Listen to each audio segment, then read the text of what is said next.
Hey all, and welcome back to Fuzzy Ducksy Gaming, and a new guide for making currency really for players who are comfortable farming yellow maps, but not quite geared for red maps and just want to make a few X to be able to push their build to the next level.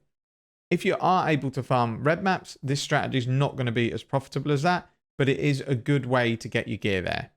So there's a couple of prerequisites for this strategy that we'll go through now, but it's something that everyone who's reached yellow maps should be able to do.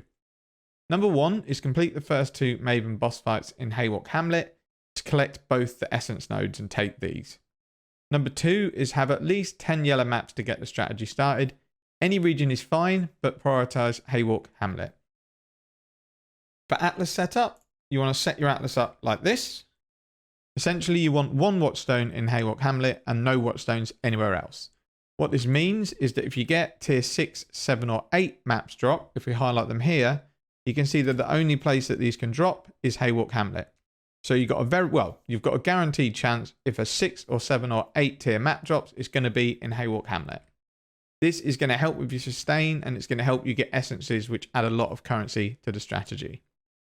And lastly, have a dump tab ready to stick in items from the maps, as it will save you a lot of time.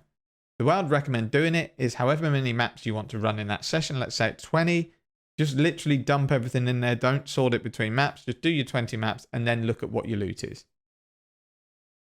So we'll move on to talk about the actual strategy. And what we're looking to do is quickly farm both the league mechanic and essences and then leave. We're not bothered about the boss, but if it is a map where it's not a phased fight and you can reach the boss quickly and easily, then kill him because it's going to help with your map sustain. So get in, get out, dump your loot, go again. The build that I was running it with was taking about 3 minutes a map, including the league mechanic. But realistically, if you're early and gearing up, it might be 4.5 to 5 minutes a map, which is absolutely fine. So let's talk about how to do the league mechanic for the strategy, and then we'll talk about the loot. So remember, I've only completed 30 maps for this, so variance can be quite high. But I do think looking at what results I've had, you're guaranteed to make a decent profit, even with bad luck. And that's also one of the reasons we're running Haywalk Hamlet and Essences as a fallback currency. So regarding the league mechanic and the characters, Gwennen and Rog, I'd only do the league mechanic if there is a runic modifier that increases the drop rate of logbooks, or something that gives currency like Essences or stat decks. The reason is that if you don't get any modifiers, your chests are just going to drop currency and rerolls that for Rog and Gwennen are worthless. Unless you enjoy doing that mechanic, then by all means, go ahead and do it. I hate it, and looking at the prices of stuff, so does everyone else. For Danny and Tujen, look for modifiers that add quantity to the artifacts dropped or that boost logbook drop rate from monsters. It's very important to maximize your currency that you get these as close to the beginning of the chain of explosions as you can, because order matters. So there's no good having this modifier if it's right at the end, because anything that explodes before it is not going to have those modifiers applied. So the earlier you can get these in, the better. If you don't find any of these modifiers, you can still get currency and logbooks to drop. There's just lesser chance. So stack up rarity, quantity, maps, anything you can as a modifier, and then just get as many chests and monsters as you can in the explosion. Just remember, runic monsters are the large skulls on sticks, not the small ones. So regarding the other league mechanics, I ran Legion, Delirium, Breach, and Metamorph. I left Ritual as they took too long. I did start completing these, but I can't remember ever finding anything within the window that was worth more than a Chaos, and they do take a lot of time to complete.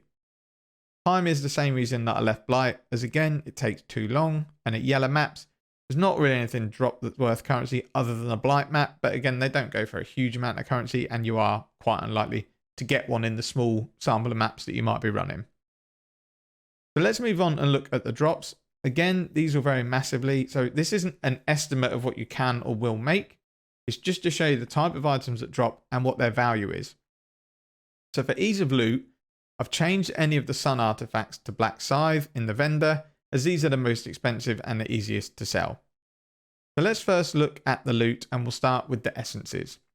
So what I've done with essences is I've traded up any essences that I had 3 or more of to the next tier. I've then price checked every individual essence to see what they're worth. If they're not worth more than a Chaos, I'm not including it in the return because I'm not convinced on the prices. There are some essences that they're on trade, Imperial, Ninja, or Chaos, but I can't imagine people ever paying a Chaos for them.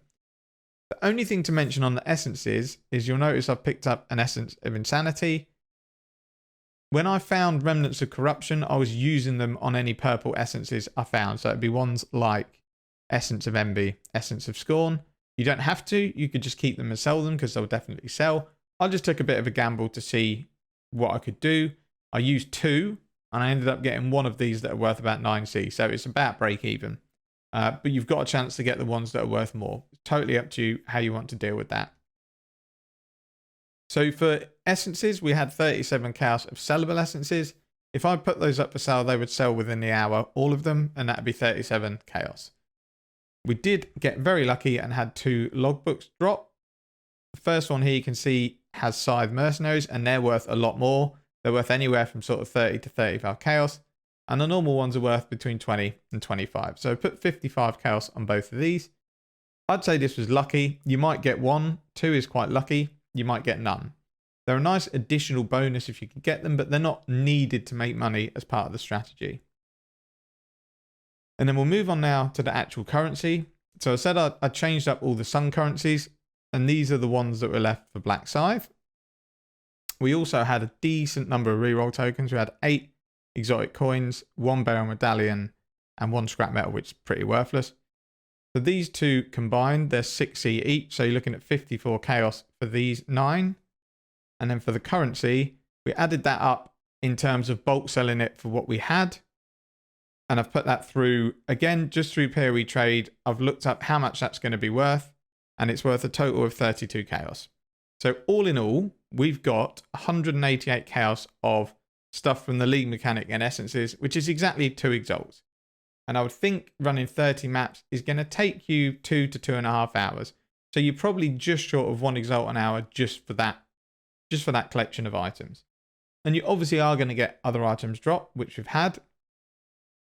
So for my run through, we had a Saint's Treasure div card, which is, 1/10 of 2 exalted orbs. So they're probably around 15 to 18 chaos. We had quite a few Delirium Splinters drop. Had 35 Delirium Splinters. Again, they'd sell pretty easy. Some chaos and Veil chaos, and then lots of other currency. Some scarabs, just various bits and bobs that are worth money. So this would probably add up to 60, 70 chaos once you sell it all. Or just keep it. Like this sort of currency, you're not going to sell in the groups as it is, but it's all currency that you're going to use. So although it's not like guaranteed profit for chaos, you're going to use all these items at some point. So having them is better than not having them. So I would say as a conservative estimate, you should be able to make an exalt an hour doing this, if not slightly less. Not mind-blowing, I know, but I know some players who aren't pushing into red maps yet are struggling to make anything at all from mapping because they're not sure what strategy to use, how to set their atlas up, and they might only be pulling in 20 or 25 to 30 chaos an hour. Doing this, you're guaranteed to get the league currency. They do seem rarer, the 2 good ones, but you will see them 3 or 4 times, maybe even more in the maps, and they do bring in guaranteed money. That's really it for the strategy. I know I've waffled on a bit, so I'll cut the video there. I hope it helps. If you've got any questions, feel free to leave them in the comments. And until next time, take care and see you in the next video.